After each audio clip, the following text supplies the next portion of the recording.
Hey everybody, welcome to Church Online. I am Derek Turner, and along with my wife Sarah, we pastor River Church right here in Charlotte, North Carolina. We would love to have you come and join us for an in-person service. We meet every Sunday, 10 a.m., and a wonderful time of worship.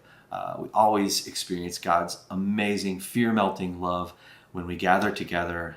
We have a great program for our children who are learning to know of the Father's love for them. The most important thing in their lives is to know their Father loves them. And we'd love to have you join us for a service.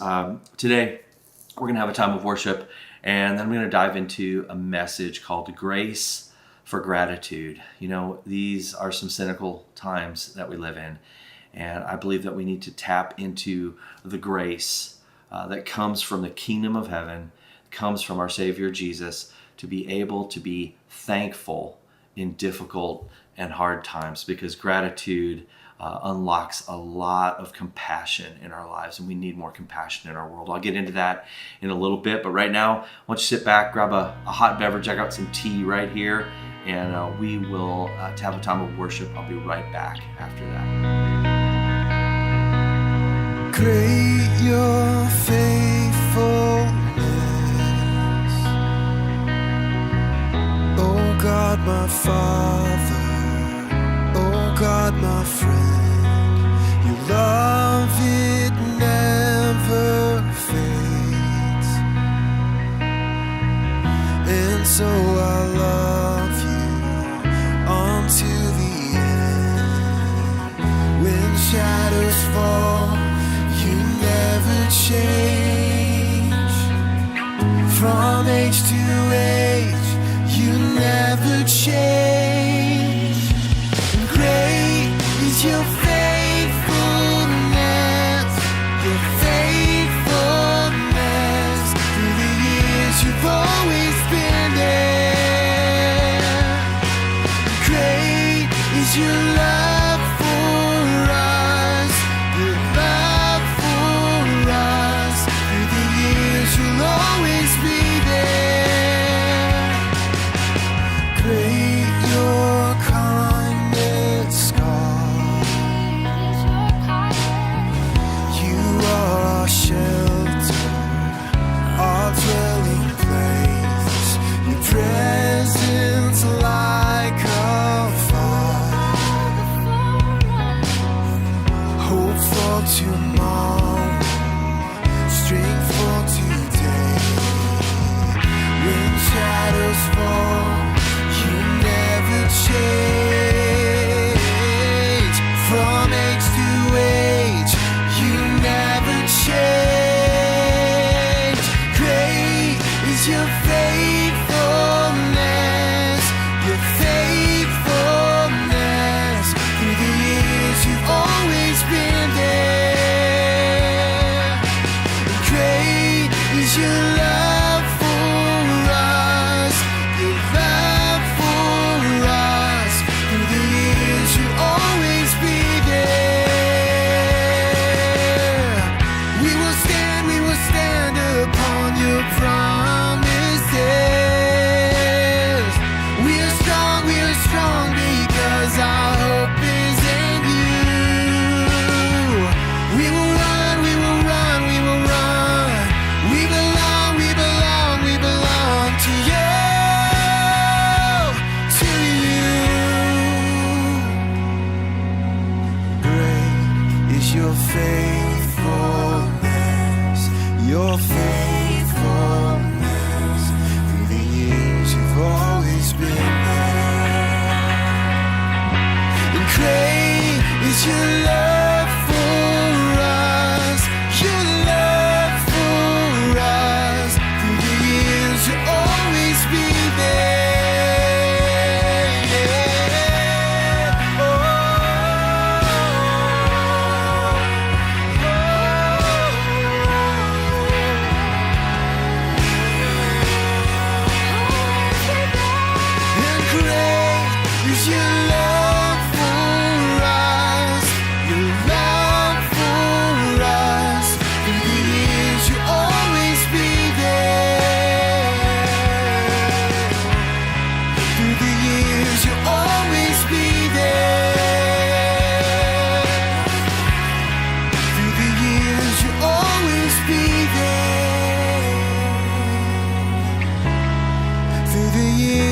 you'll always be there.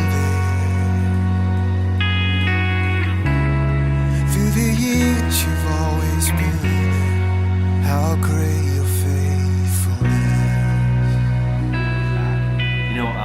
Being thankful isn't just a response to the good things that happen in our life. It's a reorienting of our mindset so that we can be gracefully enduring of the hard times. Let me say that again. Being thankful isn't just a response to the good things that happen in life. It's a reorienting of our mind. Gratitude reorients our mind so that we can gracefully endure difficult things. Grumbling and complaining is just the order of the day. Cynicism runs rampant in our culture, and there's a lot to be cynical about. I find myself slipping into cynicism all the time. I was trained in college to be a journalist. I have a degree in journalism, and I think in our media culture today, there's not a lot of gratitude rolling around. It's the old line that if it bleeds, it leads. And so the stories that lead our life and lead our culture are the trauma. And we need to dive into these things. We need to understand that we have to deal with the things that are in this world in a healthy way. But cynicism is not the healthy direction. And so how do we have grace for gratitude? There has to be a grace for gratitude. Grace is the receiving of something that you didn't deserve, that you didn't earn. And Jesus, really, as followers of Jesus, and that's what we invite you into that. We invite you into a relationship of following Jesus. I don't claim to be perfect. I don't claim to understand and know everything about what it means to be a Christian. But I am following Jesus, and I'm following his lead. And I know that he exhibited gratitude in his life as a means of releasing compassion. So, excuse me, how do we access grace for gratitude? Well, the first thing is we need to learn to give thanks in all circumstances. Let me make sure we get this straight. Not thanks for all circumstances. Grace to be giving thanks in all circumstances. Let me read this verse from Habakkuk chapter 3. New Living Translation says, even though the fig trees have no blossoms, there are no grapes on the vines, even though the olive crop fails and the fields lie empty and barren, even though the flocks die in the fields and the cattle barns are empty, yet I will rejoice in the Lord. I will be joyful in the God of my salvation. Man, Habakkuk here is having a rough go of things. I mean, today's culture, I think, we could say, hey, even though my bank account is low and, I got in a car wreck the other day, even though I'm having a really difficult relationship with my family or my wife, even though all these things around me seem to be chaotic and disorderly, I will show gratitude. I will be thankful for something. I will find a way to reorient my brain towards gratitude so that I can begin to deal with these things in a healthy way. Jesus didn't promise us a glorious, pain-free life. There's going to be difficulty. There's going to be trauma. There's going to be things that we have to deal with.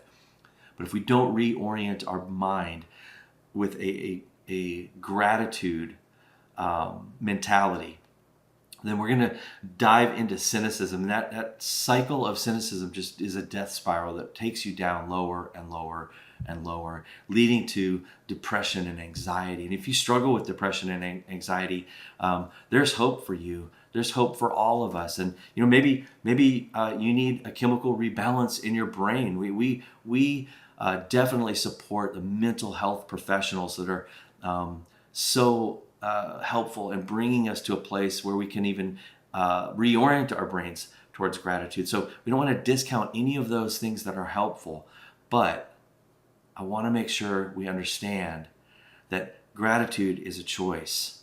Randall Worley said it this way. I love Randall Worley. He said, gratitude is not an involuntary response. Gratitude requires living with intentionality. You have to intentionally choose gratitude in your life. Philippians 2:4 gives us a really simple statement here. that we are to do everything without grumbling and complaining. I mean, man, that's definitely countercultural. Get around a group of neighbors on a Saturday afternoon and talking about things, and I guarantee it's going to start heading towards grumbling and complaining. We are called as followers of Jesus to be counter to the culture and to begin to inject gratitude, thanksgiving into it. So giving thanks in all circumstances, not for all circumstances. Let me be very clear. God did not cause anything in your life that has to do with steal, kill, or destroy. Jesus said that plainly. He gave us a new hermeneutic, a new way to interpret Scripture. And that is, if it's steal, kill, and destroy, God's not involved in it. The thief is the one that steals, kills, and destroys.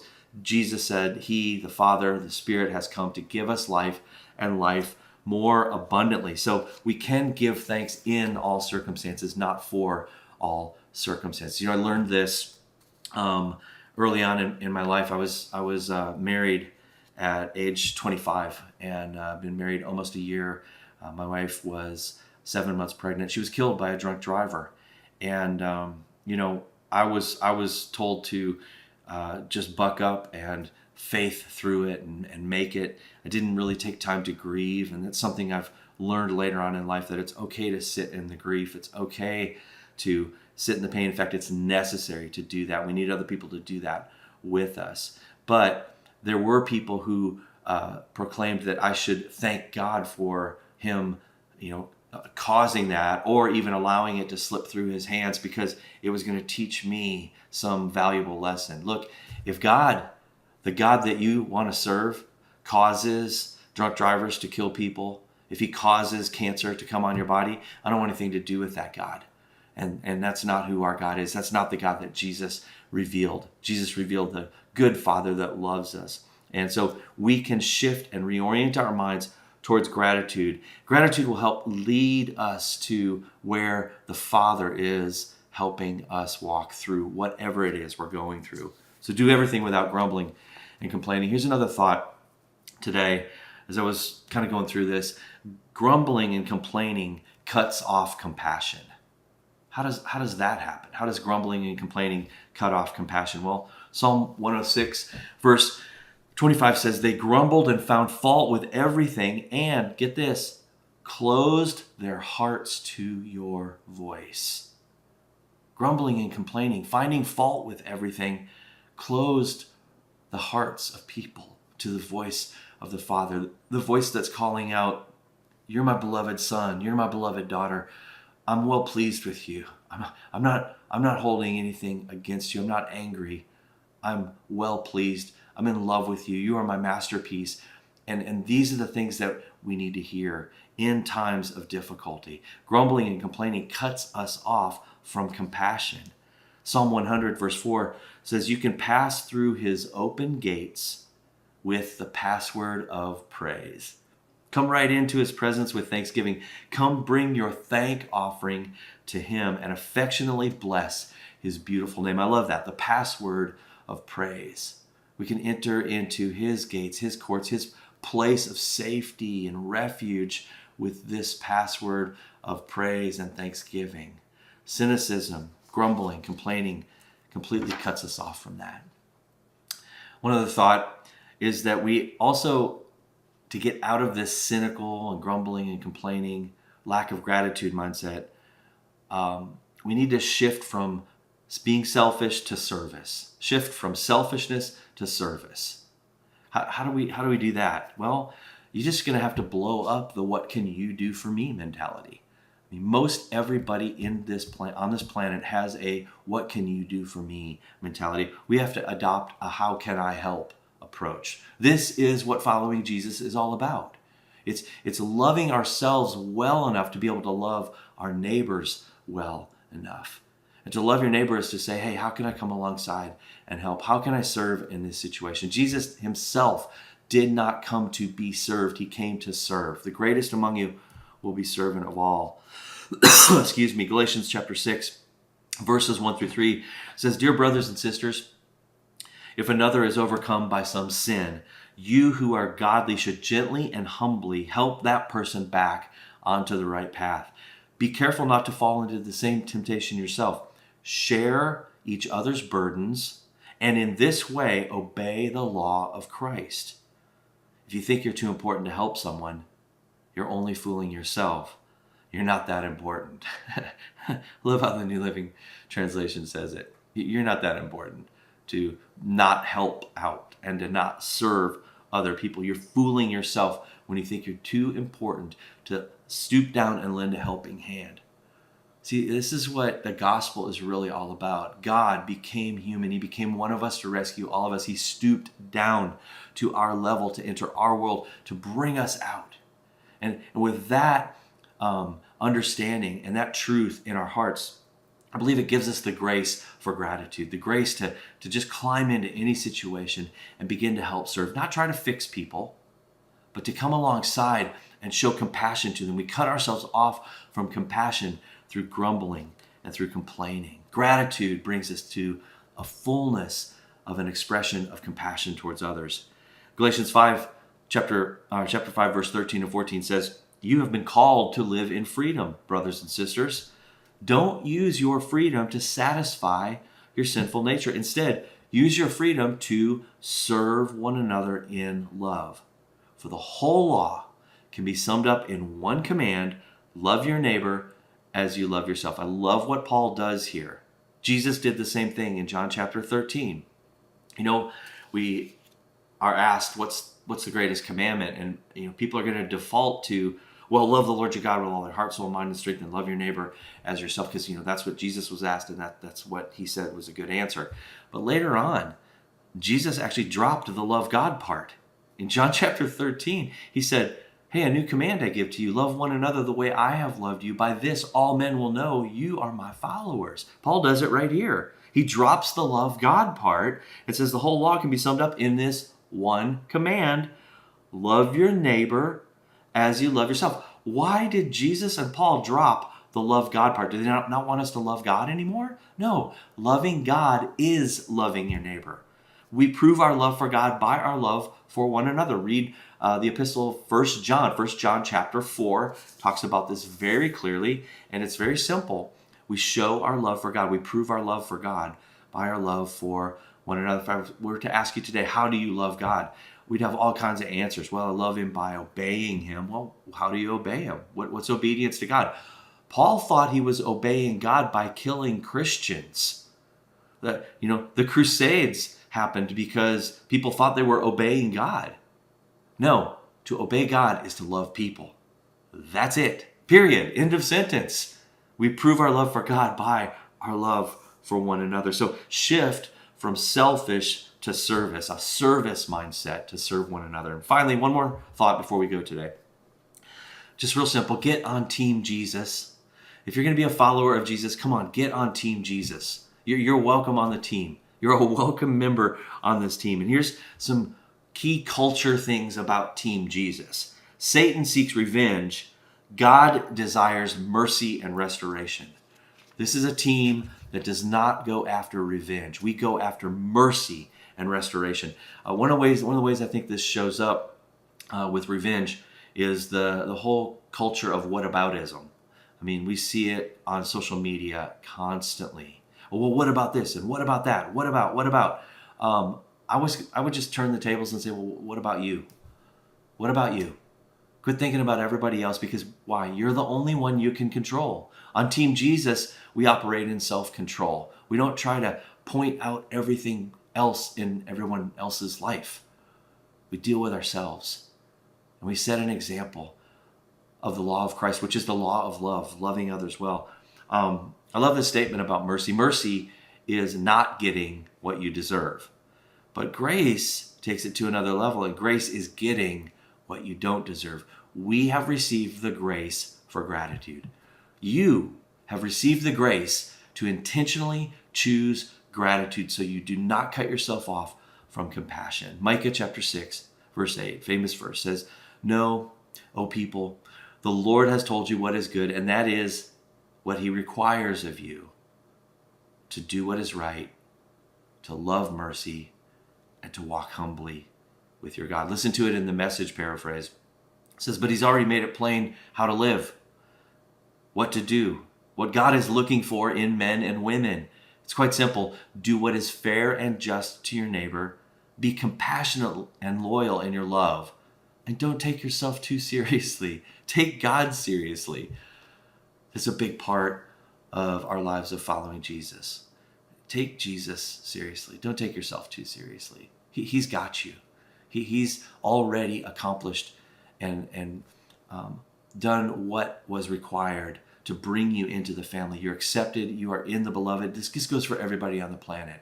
That welcome call of belonging in the family of God, it's for everybody. It's for all. The same way that sin through Adam infected all of mankind, I believe Christ in you, the hope of glory, has now been embedded in all of mankind. And there are only those that are awake to it and those who are asleep to it. Love wakes people up to what Jesus has already accomplished.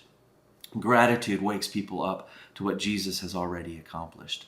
Henry Nouwen says it this way: the discipline of gratitude is the explicit effort to acknowledge that all I am and have is given to me as a gift of love, a gift to be celebrated with joy. One of the things that I think is important is that you start writing down the things that you're thankful for. Have a gratitude journal. Go on gratitude walks. My wife Sarah does this. She goes on a walk and just begins to count all the things that she's thankful for. And sometimes it's tough. Sometimes it's harder, and you just have to go back to, well, I'm thankful that God at least loves me. I'm thankful that, I'm a member of the family.